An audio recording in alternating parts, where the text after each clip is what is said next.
Breaking news right now. The Carolinas hit hard by severe weather.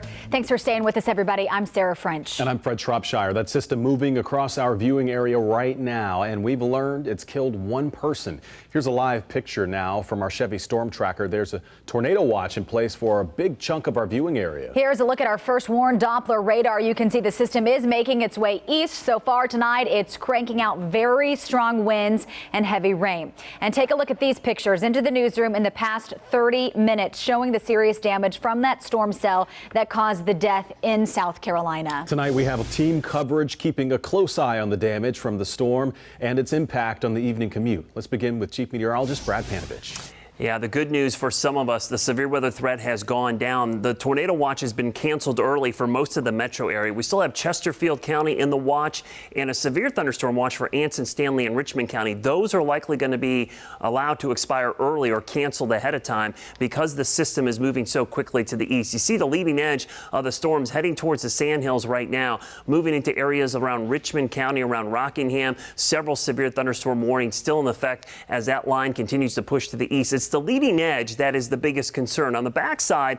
it's just rain and thunder that continues to move through. As the leading edge pushes east, that's where we'll see the warnings continue for a while. You can see parts of the Sandhills, including Richmond County, severe thunderstorm warning to the bottom of the hour, the eastern part of the county, and a small section of Chesterfield County. But a lot of this activity beginning to move out of the area and push into east and central North Carolina. Look at the backside. Still some heavy to moderate rain here in Charlotte, which is slowing down the evening commute. But the back edge of the rain is already moving into Gaston County and will be pushing through the metro area here in the next 30 to 40 minutes. So the good news, severe weather winding down, about 30 more minutes left for some of these warnings, and we're likely going to see some clearing. But coming up, we've got to talk about the next threat for severe weather.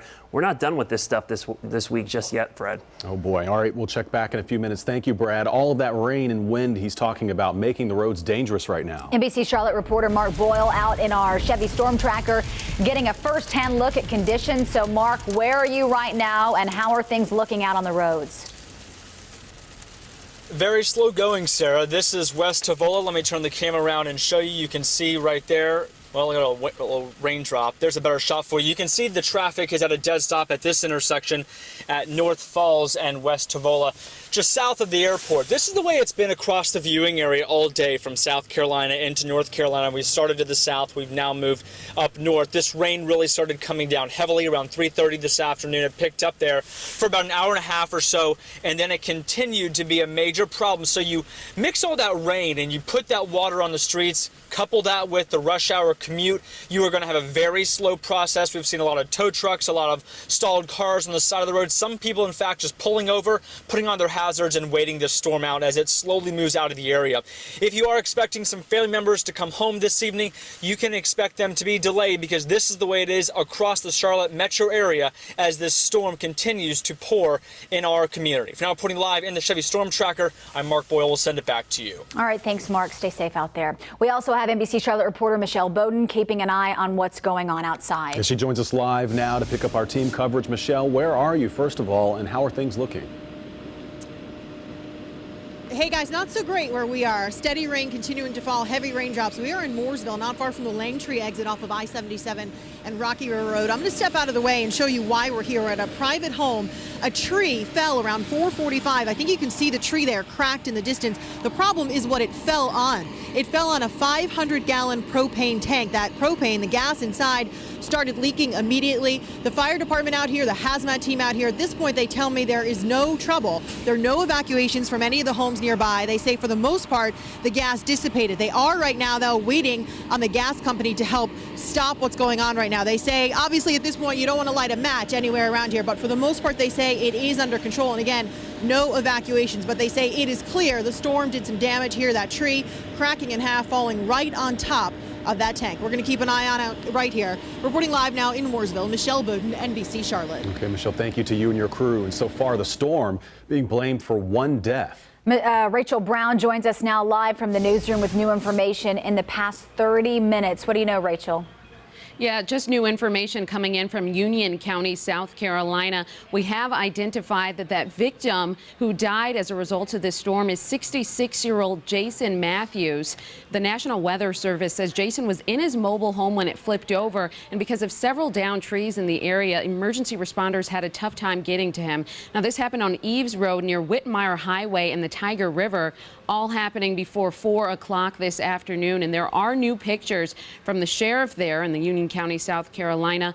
Crews are still on the scene, and we are hearing of other damage in the area. So if you live there, try to be weather aware and stay safe. I'm in the newsroom. Rachel Brown, back to you. A reminder, while we cover these so closely, Rachel, thank you. A lot of you sending us pictures of the storm and posting videos to our Facebook page and Twitter feed. So Brooke Katz joins us now with some of those images that we're getting into the newsroom, Brooke. That's right. We're getting some pretty incredible images from you, our viewers. Want to show you some of these right now. Take a look at this video. This is sent in from a viewer around the CMC Pineville area. You can see the dark clouds there on the horizon. You can see rain falling as well. We also got in a lot of Twitter pictures. Take a look at this one. This is of a shelf cloud out near North Waxhaw, and you can see a very ominous looking scene there. And I also want to show you out around Gaston College this video. Take a look at how heavy that rain is falling down there. It's really incredible to see all these pictures and video coming in from you, our viewers. We also want to show you some time-lapse video. Take a look at this. This is of some powerful rain sweeping through the Indian Land area in South Carolina. One of our viewers there tweeted this to Brad just a short while ago. One more way all of you are helping us stay on top of this changing weather condition. Of course, we thank you for all the pictures you've been sending us. Just make sure when you do send those pictures, you can do it in a safe way. Great reminder. Thank you. Thank you, Brooke. Okay, switching gears now from the weather. We are just hours away from the NCAA championship game. The UNC Tar Heels taking on the Gonzaga Bulldogs, going head-to-head in Phoenix. That is where NBC Charlotte sports director Nick Carboni joins us live. We also have Savannah Levins live in Chapel Hill. Let's check in with Nick, though, first. Nick, what's happening out there in Phoenix? Well, Fred, what's happening is the anticipation is really starting to build out here in the desert. Fans pouring in. We're just over 3 hours from tip time, and obviously we're into this matchup in North Carolina, but I think nationally a lot of people are happy to see these two teams clash with it all on the line. North Carolina, of course, one of the original blue blood programs seeking their 6th national championship, and in their way, Gonzaga, their 18th straight NCAA tournament, but their first Final Four. They are the Cinderella no more, and they definitely pose a threat to the Tar Heels. We're ecstatic to be here and getting ready to play what I think has been the best team in college basketball all year long, and a great friend of mine in Mark Few. So I watch him a lot, and I've probably watched him 15 times this year just because I'm a fan of his and a fan of theirs, and root for him. We're going to have much more live from Phoenix coming up in sports. A big matchup down low, including Kennedy Meeks from Charlotte and the big man from Gonzaga, and much, much more, including some Tar Heel superstitions before this game. But for now, let's send it to Savannah Levins, who's live on campus in Chapel Hill. Savannah? Hey guys, the fans are out here in Chapel Hill. Everyone here had to sleep on the sidewalk last night just to be here. By the way, Franklin Street going to be a much different scene tomorrow. If UNC wins, people are going to rush it. People all want to be a part of this tonight. I brought a couple of blankets, dressed up in like a sweatsuit, but didn't bring a sleeping bag, just slept on a towel and used the backpack as a pillow. Jeff Aldini has been waiting outside Sup Dogs since 8 last night. Tried to sleep, didn't really sleep much. It was kind of cold, really hard to sleep. He's one of many students who braved this sidewalk overnight, all to be right here if and when the Tar Heels take the win. Being one of the first 10 or 15 people on Franklin as just thousands of people start crowding around you, it's an awesome feeling. It's a feeling these students are hoping they'll experience tonight. All of us are seniors for the most part, so we really want this to be our good last memorable moment. Police preparing to close off roads, even taking down street signs that students have excitedly torn down in the past. I wasn't expecting it to be this crazy.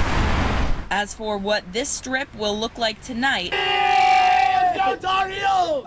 Only time will tell. Thousands of people are also expected to be at the Dean Smith Center tonight. We're going to be live there at 11 o'clock. But for now, in downtown, how are you guys feeling about the game? We're live in Chapel Hill, guys. We'll send it back to you. They are fired up, huh? Top of the hill, how I love thee. Thank you, Savannah. All right, we're tracking severe storms moving out of the area. Still some leftover warnings in the Sandhills coming up. I'll let you know when all of this is out of here and when we're tracking the next round of severe storms in your First Warn forecast. Plus, an Amber Alert investigation. New information about a man accused of killing 2 people and kidnapping an 11-year-old girl.